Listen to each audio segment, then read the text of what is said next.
made some sewing pattern weights using tile and vinyl, and I'm going to show you how I did it. Backsplash tile samplers, felt, glue, and scissors, cut machine, glitter vinyl, transfer tape, and a weeding tool.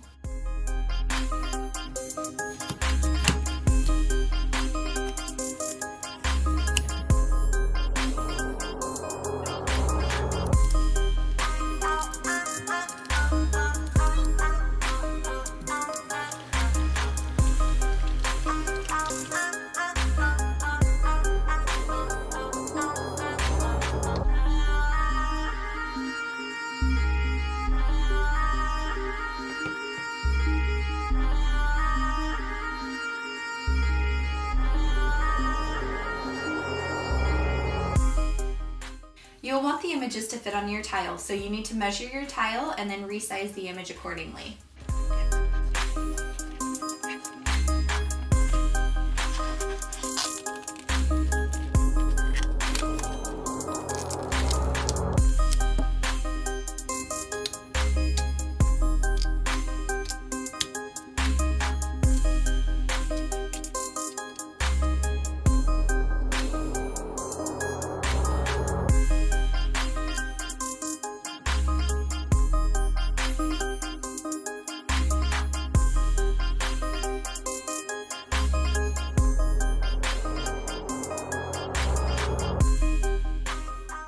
And that's it! I hope you guys have so much fun making these. Thanks for watching!